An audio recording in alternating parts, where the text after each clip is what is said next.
அனைத்து தமிழ் உள்ளங்களுக்கும் வணக்கம். நாம் இந்த பதிவில் 2024ஆம் ஆண்டின் 11வது மாதமான மாசி மாதத்தின் 12 ராசிகளின் பலன்களையும் அதற்கான பரிகாரங்கள் என்னென்ன என்பதையும் இந்த பதிவில் விரிவாக காண்போம். எல்லோர் வாழ்விலும் பலமும் நலமும் செல்வ செழிப்பும் பெற எல்லாம் வல்ல இறைவனை வேண்டுகிறேன். வாழ்க வளமுடன். நிகழும் ஸ்ரீ மங்களகரமான தமிழ் வருடம் சோபகிருது 2024ஆம் ஆண்டு மாசி மாதம் 13/2/2024 செவ்வாய்க்கிழமை அன்று வளர்பிறை சதுர்த்தி திதியில் புத்திரட்டாதி நட்சத்திரத்தில் அமிர்த யோகம் சதுர்த்தி விரதம் கூடிய நன்னாளில் இந்த மகத்தான மாசி மாதம் பிறக்கின்றது. மாத தொடக்கத்தில் மாசி மாத கிரக நிலைகளை ஆராய்ந்து பார்க்கும் போது மேச ராசியில் குரு பகவானும், கன்னி ராசியில் கேது பகவானும், மகர ராசியில் செவ்வாய், புதன் மற்றும் சுக்கிர பகவானும் சஞ்சரிக்கின்றனர். கும்ப ராசியில் சனி பகவானுடன் சேர்ந்து சூரிய பகவானும் சஞ்சரிக்கின்றனர். மீன ராசியில் ராகு பகவான் சஞ்சரிக்கின்றார். தமிழ் மாதங்களில் 11வது மாதமான மாசி மாதம் இது வழிபாட்டிற்கு உரிய மாதமாகும். சூரியன் கும்பராசியில் பயணம் செய்வதால் இந்த மாதத்தினை கும்ப மாதம் என்றும் அழைப்பார்கள். சூரிய பகவான் பிப்ரவரி 13 அன்று மகர ராசியில் இருந்து கும்பராசிக்கு பேச்சியாகின்றார். மாசி மகம் வருடத்திற்கு ஒரு முறை வீதம் மட்டுமே வரும். அதாவது மாசி தமிழ் மாதத்தில் மகம் நட்சத்திரத்தில் எப்போது பௌர்ணமி வருகிறதோ அன்றைய தினம் மாசி மகம் ஆகும். 12 வருடங்களுக்கு ஒரு முறை வருகின்றதை மகா மாசி மகம் தினம் என்று அழைக்கிறோம். இது கும்பகோணம் கும்பேஸ்வரர் கோவிலில் வெகு விமர்சையாக நடைபெறும். அதேபோல் திருக்கோஷ்டியூர் பெருமாள் கோவிலிலும் இந்த திருவிழாக்கள் வருடத்தில் ஒரு முறை வருகிற மாசி மகத்தில் நடைபெறும். இந்த நாள் எதற்காக நாம் கொண்டாடுகிறோம் என்றால், நமது பாவங்களை போக்கவும், பித்ருக்களை வேண்டுவதற்கும், தோஷங்களை போக்கவும் மற்றும் மகப்பேறு கிடைக்கவும் நாம் கொண்டாடுகின்றோம். அனைத்து வருடங்களிலும் ஒரே மாதிரி தேதிகள் வராது. வருடா வருடம் தேதிகள் மாறும். கங்கை, காவிரி போன்ற நதிக்கரைகளில் புனித நீராடி நாம் முன்பின் செய்த பாவங்களை போக்கலாம். அதே சமயத்தில் புனித ஸ்தலங்களுக்கு இந்த நாளில் நாம் செல்வதன் மூலம் இறைவன் அருள் பெறலாம்.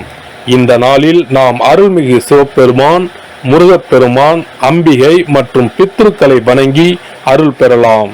நதிக்கரைகள், கடல்கள், குளங்களுக்கு செல்ல முடியாதவர்கள் உங்கள் வீட்டில் உள்ள தண்ணீரை புனித நீரென நினைத்து கொண்டு நீராடலாம். ஆங்கில மாதம் மார்ச் 5 இரவு 9:30 மணிக்கு ஆரம்பித்து மார்ச் 7 விடியற்காலை 12:05 மாசி மகம் முடிவடைகிறது.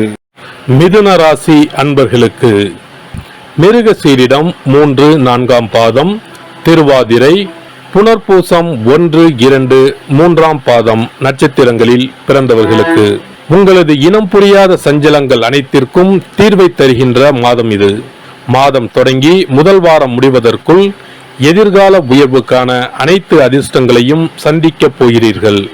எந்த விஷயத்திலும் தடை தாமத குறுக்கீடு ஏற்படாது. இம்மாத கிரக நிலைகளான 9ஆம் இட சூரியன், 11இல் குரு, ராசிநாதன் புதன், லாபாதிபதியான செவ்வாய் கிரகத்தின் பலம் ஆகியவற்றால் எதிர்பாராத வகையில் திருப்தி மேன்மைகளை வழங்கும். பொருளாதாரம் சிறப்பாகவே தொடரும். ஆரோக்கிய தொந்தரவு, மருத்துவ செலவினங்கள் ஏற்படாது. அத்தியாவசிய கடமை விஷயங்கள் உபரியாகவே பூர்த்தியாகும். வாழ்க்கை துணையுடனான ஒற்றுமை குறைவு பிரச்சனைகளில் முதல் வாரம் முடிந்த பிறகு இனிமையான தீர்வு ஏற்படும். உத்தியோகம், பணி, பதவி, பொறுப்பு விஷயங்களில் சங்கடம், வீண் பிரச்சனைகள், அதிகாரி, சக ஊழியர்கள் மூலம் ஏற்பட்டிருக்கிற நெருக்கடிகள் விலகும். இம்மாதத்தில் மிருகசீரிட நட்சத்திரக்காரர்கள் ஏகபோக வளர்ச்சிகளை, சந்தோஷ மாற்றங்களை சந்திப்பார்கள். கடன், கன்னி, பம்பு வழக்கு விஷயங்களால் பாதிப்பு நெருங்காது.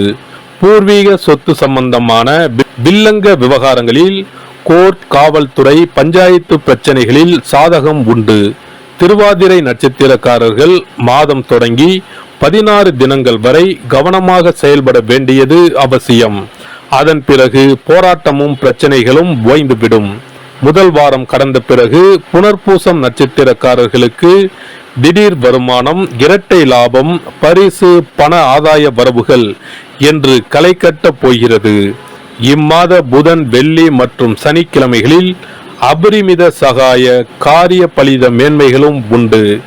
இம்மாத 1, 5, 15, 27 தினங்கள் ஆச்சரியப்படுகிற திருப்பங்களை, பொன்பொருள் சேர்க்கை, சொத்து பத்து சம்பந்தப்பட்ட மகிழ்ச்சிகரமான அனுபவங்கள் காத்திருக்கின்றன. உத்தியோகஸ்தர்களுக்கு சென்ற மாதம் வரை அலுவலகத்தில் தொடர்ந்து ஏற்பட்டு வந்த பல பிரச்சனைகள் நல்லபடியாக தீர ஆரம்பிக்கும். உழைப்பின் கடுமையும் அலுவலக பொறுப்புகள் சம்பந்தமான வெளியூர் பயணங்களும் நீடிக்கும். இருப்பினும் உங்கள் நேர்மை மற்றும் உழைப்பு ஆகியவற்றிற்கு பாராட்டுதல் அதிகமாகும்.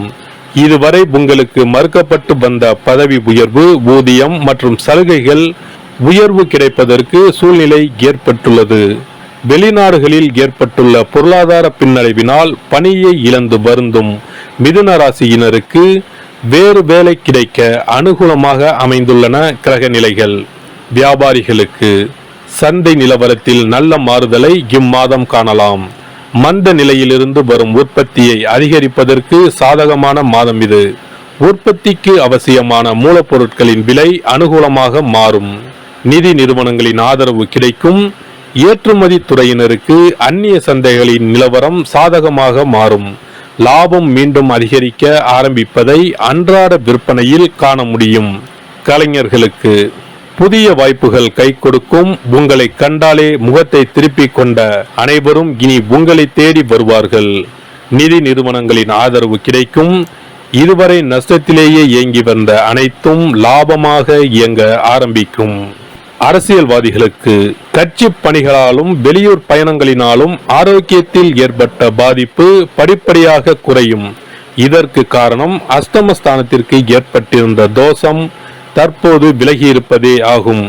இருப்பினும் கட்சியில் மறைமுக எதிரிகள் உங்கள் நலனுக்கு எதிராக தொடர்ந்து செயல்பட்டு வருவதை மறந்துவிட வேண்டாம். மாணவர்களுக்கு கல்வி நிறுவனம் சார்பாக சன்மானத்தை, பாராட்டுகளை அடையப் போகிறீர்கள்.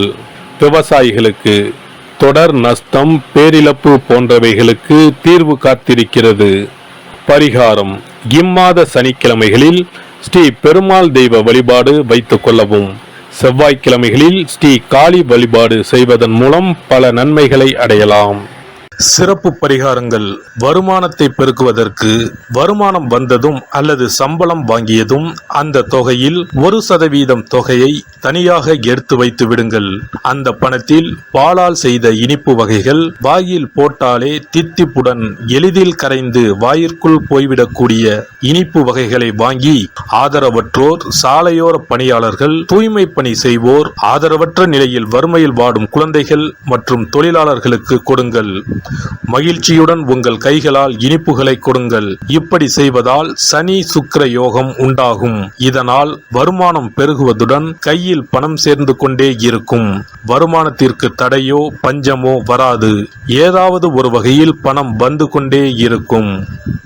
இது தவிர மாத சம்பளம் வாங்கியதும் அல்லது கைக்கு வருமானம் வரும்போது ஒவ்வொரு மாதமும் முதல் செலவாக வீட்டிற்கு கல்லுப்பு, ஊறுகாய் போன்றவற்றை வாங்கி வைக்கவும். கல்லுப்பு, ஊறுகாய் போன்றவை மகாலட்சுமிக்கு மிகவும் விருப்பமான ஒன்று. இந்த பொருட்கள் வீட்டில் இருந்தால் மகாலட்சுமியின் அருள் வீட்டில் இருந்து கொண்டே இருக்கும். எந்த காரணத்திற்காகவும் இந்த பொருட்களை தானமாகவோ கடனாகவோ கொடுக்க கூடாது. தினமும் வீட்டை சுத்தம் செய்து அதிகாலையில் நீராடி வீட்டில் உள்ள மகாலட்சுமியின் படத்திற்கு முன் அமர்ந்து ஓம் யம் ஓம் அங் சிவாய நம, சவ்வும் நம சிவாய நம, ஸ்ரீயும் நம சிவாய நம, அங் உங் வங் சிவாய நம என்ற மந்திரத்தை சொல்ல வேண்டும். இந்த மந்திரத்தை தினமும் சொல்லி வந்தால் பணம் வீணாக விரயமாகாமல் பணம் சேர்ந்து கொண்டே இருக்கும். வாழ்க வளமுடன்.